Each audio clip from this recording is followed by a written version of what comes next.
అందరికీ నమస్కారం. నేను మీ కిరా కార్పేని.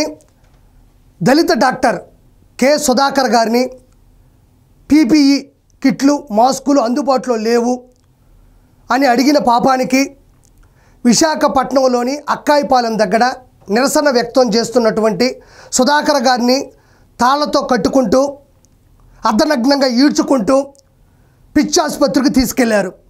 అప్పట్లో వీడియో చాలా వైరల్ అయింది, చాలా కంటతడి పెట్టారు, చాలామంది బాధపడ్డారు, చాలామంది డాక్టర్లు కూడా అవమానంగా ఫీల్ అయ్యి భయపడ్డారు. అలాంటి రాజకీయాన్ని అప్పట్లో చూశారు. అలా దళిత డాక్టర్ కె సుధాకర్ గారికి జరిగినటువంటి అవమానానికి 5 సంవత్సరాలు నిండింది. అప్పట్లో ఏం జరిగింది అనే దాని మీద నేను వీడియో ప్లే చేస్తూ ప్రజలారా విశ్లేషిస్తాను, చూడండి. మా డీసీహెచ్ఎస్ ఫోన్ చేస్తే ఒక మాస్క్ పట్టుకొచ్చాడు, N95 మాస్క్. డాక్టర్ గారు ఈ 195 మాస్క్ 15 డేస్ వాడాలట. 15 డేస్ మేము చచ్చిపోతాం. పాజిటివ్ కేసు ఎందుకు రావండి? మినిమం మెడికల్ డిపార్ట్మెంట్కి ఇంపార్టెన్స్ ఇవ్వట్లేదు. ఇక్కడ చెప్తుంటే అక్కడ దుబాయ్ అంటున్నాడు ఎవడో పోలీసుడు. ఏంటి పోలీసు వాళ్ళకి అంత లోకోడా డాక్టర్లు అంటే దుబాయ్ ఎవడు చెప్పుకుంటున్నాడు. ఏంటి సార్ ఇది? డాక్టర్కి మినిమం రెస్పెక్ట్ లేదా? ముఖ్యమంత్రి గారు కూడా చూడాలి. మా డీసీహెచ్ఎస్ అయితే స్విచ్ ఆఫ్. ఇక్కడ దళిత డాక్టర్ కె సుధాకర్ గారు అప్పట్లో విశాఖపట్నం జిల్లాలోని నర్సీపట్నంలోని గవర్నమెంట్ ఆసుపత్రిలో పనిచేసేవాళ్ళు. అప్పట్లో కోవిడ్-19 వైరస్ అనేది ఎంత విచ్చలవిడిగా వ్యాప్తి చెందో అందరికీ తెలిసిందే. ఆయన ఏం బాధపడుతున్నాడు, జనాలకి ఏం చెప్పుకుంటున్నాడు అంటే, ఈ ఆసుపత్రిలో కరోనా పేషెంట్లు నిండిపోయి ఉన్నారు, ఇక్కడ పీపీఈ కిట్లు అంటే పర్సనల్ ప్రొటెక్టివ్ ఎక్విప్మెంట్లు, అదేవిధంగా మాస్కులు లేవు, ఒకవేళ మాస్క్ ఉన్న 15 రోజులు వాడుకోమంటున్నారు, అది ఒక రోజుకో 2 రోజుకో యూజ్ అండ్ త్రోగా పనిచేసేది తప్ప అన్ని రోజులు వాడుకోకూడదు.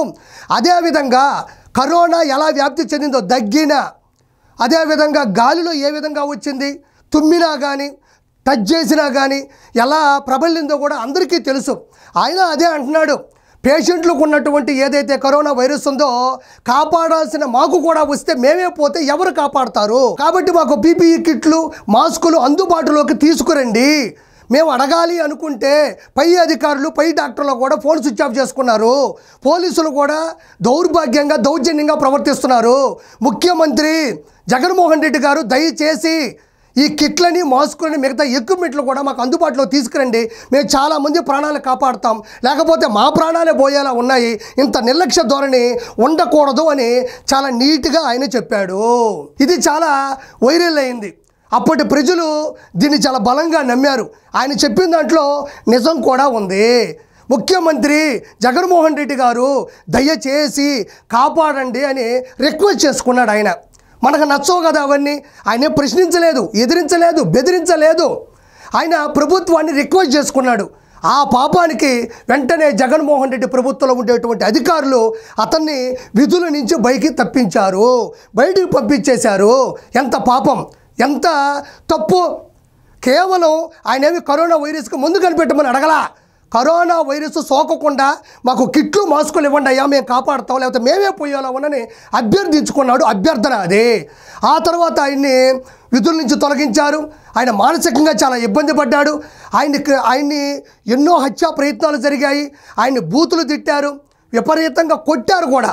ఆ తర్వాత 2020 మే 16వ తారీఖున విశాఖపట్నంలోని అక్కాయిపాలెం నడి రోడ్డు మీద ఆయన నిరసన వ్యక్తం చేశారు. దాన్ని తట్టుకోలేక ఏం జరిగిందో ఒకసారి చూద్దాం.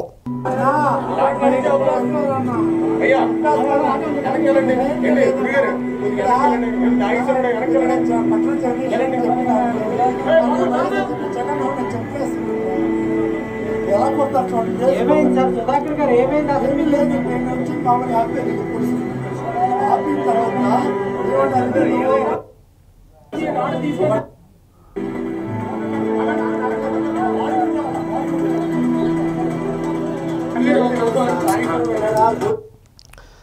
చాలా బాధగా ఉంది. అక్కడ ఏం జరిగిందంటే, సుధాకర్ గారు అక్కాయిపాలెం రోడ్డు దగ్గర నిరసన వ్యక్తం చేశారు. నన్ను ఎందుకు విధుల్లోంచి పక్కకు తప్పించారు, నేనేం పాపం చేశాను, ఇక్కడ మాస్కులు పీపీఈ కిట్లు లేవు, అది ప్రభుత్వానికి తెలియాలని చెప్పేసి నేను మాట్లాడితే నన్ను తొలగించి నన్ను ఇబ్బంది పెట్టారు, నా వృత్తిని పోగొట్టారు, నా జీవనాధారాన్ని, నా బతుకు తెరువును కూడా పోగొట్టారని ఆయన బాధపడుతూ చెప్తుంటే ఆయన్ని పోలీసులు ఎంతో దౌర్జన్యంగా ఒక రౌడీనో లేకపోతే ఒక ఉన్మాదినో ఒక ఉగ్రవాదినో ఈడ్చుకుపోతున్నట్టు తాళ్ళు కట్టుకొని బూతులు తిడుతూ కొట్టుకుంటూ నడి రోడ్డు మీద ఒక దళిత డాక్టర్ కె సుధాకర్ గారిని ఈడ్చుకుపోవడం కూడా జరుగుతుంది. అప్పుడు ఆయన చెప్తున్నాడు, నన్ను జగన్మోహన్ రెడ్డి చంపేస్తాడు, నన్ను పైకి పంపించేస్తాడు, నన్ను కాపాడండి, మీ కాళ్ళు పట్టుకుంటానని ఆయన చెప్తూనే ఉన్నాడు. ఈ వీడియోలో మనకి కనబడుతూ వినబడుతూనే ఉంది.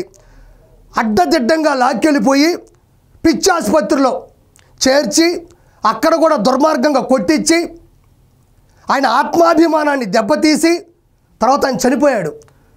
ఆయన ముసల తల్లి కుటుంబ సభ్యులు తల్లడిల్లిపోయారు. ఇది చిన్న చితక విషయం కాదు. గౌరవనీయులైనటువంటి ఒక డాక్టర్ వృత్తిలో పనిచేస్తున్న వ్యక్తి ప్రశ్నించినందుకు, అడిగినందుకు, రిక్వెస్ట్ చేసినందుకు ఎలా ఉన్మాదిని తీసుకెళ్లారో నేను ఇప్పుడు మీకు చూపించాను. ఇది అప్పటి ప్రభుత్వం యొక్క నిర్లక్ష్యం, అప్పటి ఎట్లా చెప్పాలంటే అధికారుల దుర్వినియోగం, అధికారం దుర్వినియోగం, దళిత హక్కుల ఉల్లంఘన.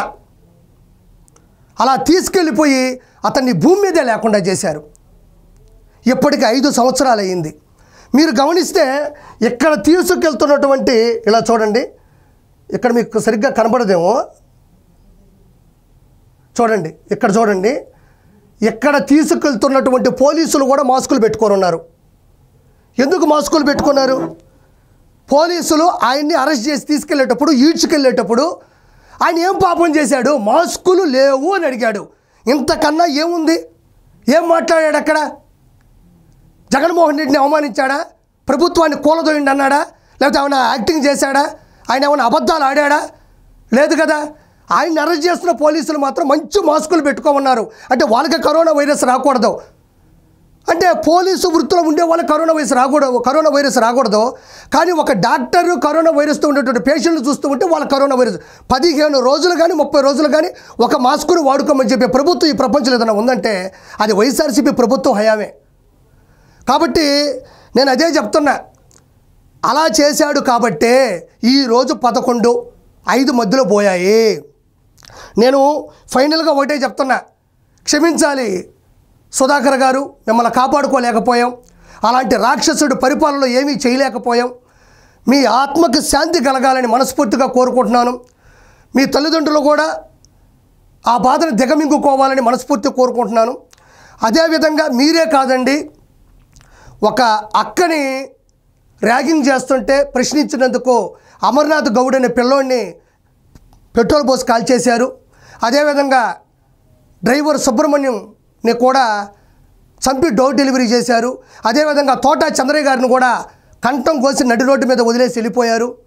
ఇలా చెప్పుకుంటూ పోతే చాలా జరిగాయి. ఇప్పటికి ఇదొక్కటే, ఇవన్నీ కూడా పెద్ద పెద్ద కథలు. కాబట్టి ప్రజలారా దయచేసి దీన్ని గమనించండి. ఒక డాక్టర్ వృత్తిలో ఉండేటువంటి వ్యక్తి మీద పట్టపగలు మిట్ట మధ్యాహ్నం తన బాధను చెప్పుకుంటున్న వ్యక్తిని ఈ లోకం నుండి దూరం చేసి ఆత్మాభిమానాన్ని దెబ్బకొట్టి ఎలా చేశారన్నది నేను మీకు చెప్తున్నాను. Thank you so much.